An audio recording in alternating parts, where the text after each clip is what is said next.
Franz Castro na isahan na naman ni dating Pangulong Rodrigo Duterte.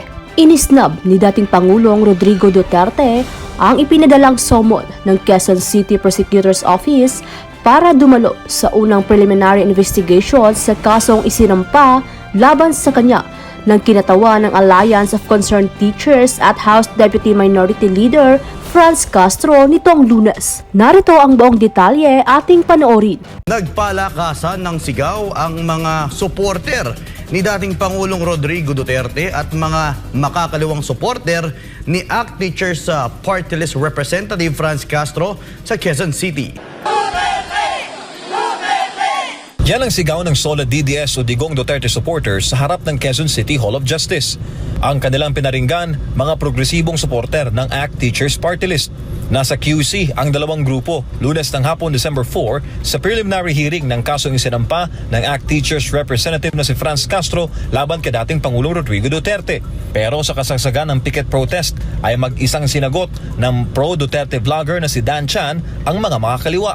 Bit-bit rin ito ang poster na may mugshot ni Castro. Walang ginawa! Yes, walang ginawa! Yes, walang ginawa! Ano to? Ano to?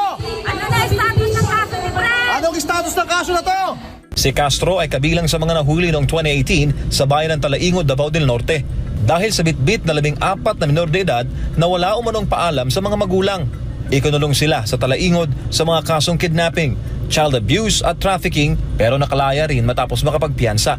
Sa panayam kay Chan, mariin itong kinundina si Castro. Now Franz, o Congressman Franz o Franz, na komunista at NPA.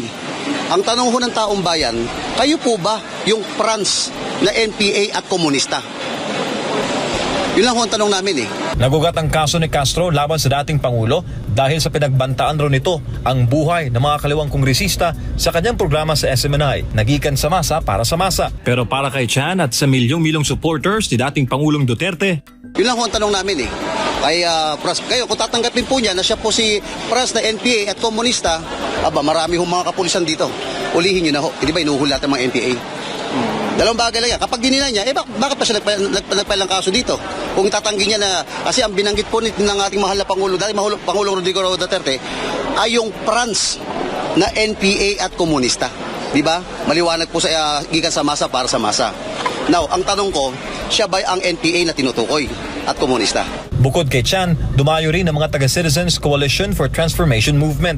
Lumipad sila mula pa Davao City para lamang ipakita ang suporta sa dating presidente.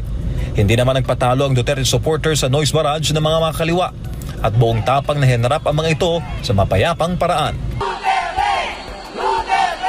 Sa tingin ko nahulog sa bitag ang House dahil po iimbestigahan nila SMNI. Ngayon, kailangan malaman kung totoo o hindi yung amount issue and this will partially open their books. But how will you know if it is complete or true? Who is the third party who is going to say, ito, kompleto na ito? Meron bang audit yan? Will we be able to see the audit reports here?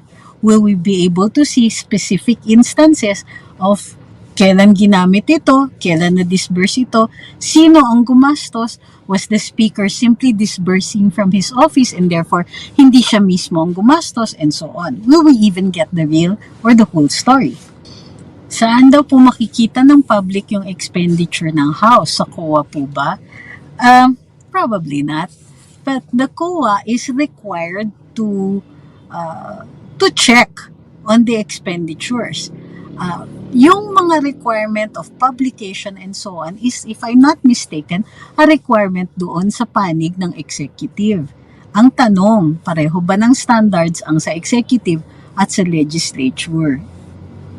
Correct, sabi ni Roche. Who will make proof actually evidence? Kasi ang proof, medyo, kumaga accepted, it proves a particular fact. Evidence tends to prove na fake news ang SMNI. Ang Rappler ba? Parang ngayon lang may matatanggal na news outlet dahil sa fake news ko, no? Dahil ang ABS-CBN at Rappler ay hindi natanggal dahil sa fake news. Totoo naman po yon. Sabi ni Pretty Limosnero, ma'am, bago pa yan, issue na yan sa SMNI na nagsabi na si Madam Maharlika, nakaplano na talaga yan, napatahimikan na yan. Okay, I'm not going to deal with what Maharlika said or did not say regarding this.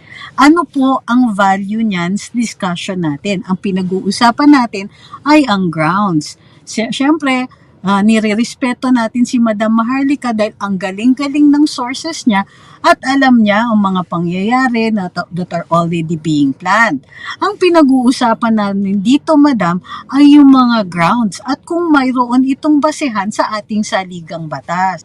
So kasi, ma'am, kung ang sasabihin nyo lang sa akin ay nasabi na yan ni Madam Maharlika, hindi nyo na po talaga kailangan manood dito kasi iba po ang tatalakay namin.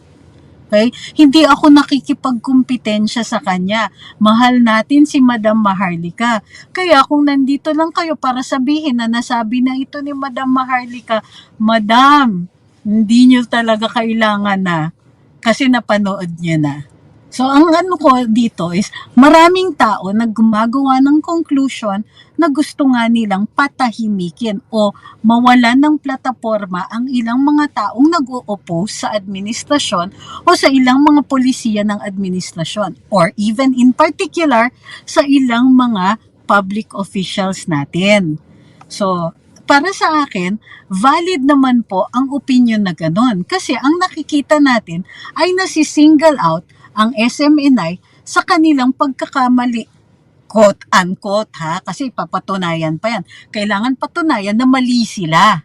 So, kinu-call out sila on a particular mistake, pero pag nagkakamali naman ang ibang mga pahayagan, hindi ganito ang reaksyon. Of course, minsan pag nagkakamali sila ay hindi naman natatamaan ang House Speaker.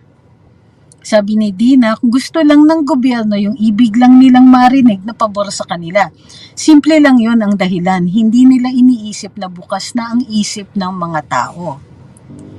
Pagdating sa side nila, sabi ni Ten Lopez, pag nakakasira, Kongreso, hearing lalo, diretsahan tinutukoy si sabi ni Prince Ryan, they're just trying to divert away ang totoong reason yung paghinge ng taong bayan, ng taong bayan sa kanilang resibo. Well, I don't think kasi na iisa lang ang capability ng tao na magbigay ng atensyon. We can pay attention to several issues. Tubig, kuryente, pagkain, 'di ba? Internet, traffic, transportation, and so on. Lahat po yan kailangan din ng pansin. Sa tingin ninyo, gagawin ng Kongreso yan for the sole reason of diverting us? Hindi po lahat ng kanilang ginagawa ay for that. Posibleng ang purpose nila, alam mo Angelo, kanina ka pa ha, ang posible, iba rin ang purpose nila. Diba? Pwedeng ang purpose nila is para mapakita na kami, nagtatrabaho kami. Sabi ni Pamela, tama naman po, wag na lang tayo mag-comment ng ibang vloggers sa ibang platform just to respect each other's platforms. Totoo yan.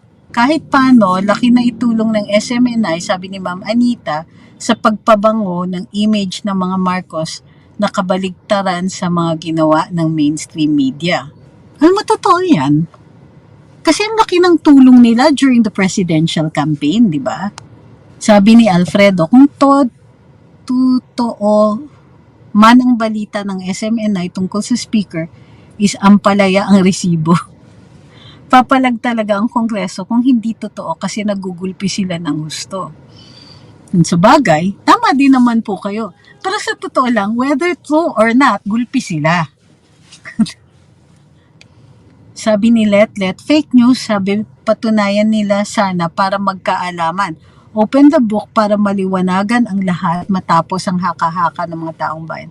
Well, totoo yon.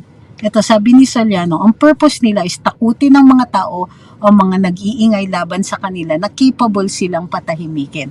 I think this might be a better conclusion, kumbaga. Sabi ni Arnie, bigla silang nagalit sa SMNI kasi nga associated sa mga Duterte. That's also another plausible explanation. Sabi ni Nelson, ang ginagawa po ng Kongreso now ay malayo sa bituka ng nakakaraming Pilipino. Also a good point. Kasi nga, eto na naman po tayo at uulitin natin ang walang humpay na ating litanya na ang problema natin ay mataas ang presyo ng pagkain, mataas ang presyo ng transportasyon, mataas ang presyo ng tubig, kuryente, gulo-gulo na naantala yung paggagawa ng tren, mataas pa rin ang bilihin hindi lang ng pagkain and all that. Ang dami, gusto natin taasan ang antas ng edukasyon. Gusto natin mas malaki ang coverage ng universal healthcare natin. Ang daming problema ng bayan pero ang inaatupag nila yung ganito. Ang interest ba ng House Speaker ay equivalent sa interest ng taong bayan? Yun ang dapat tinatanong natin. Bakit ganito kaimportante para sa Kongreso yung ganito? At ano pa ang kanilang mga naipasa? House Bill 8269 na binibigyan ng dagdag burden ang ating military pagdating sa mga bakwit. Sila ba ay natanong? O yan, yun ang mga nakikita natin na ipasa na batas. Ano ang nagawa na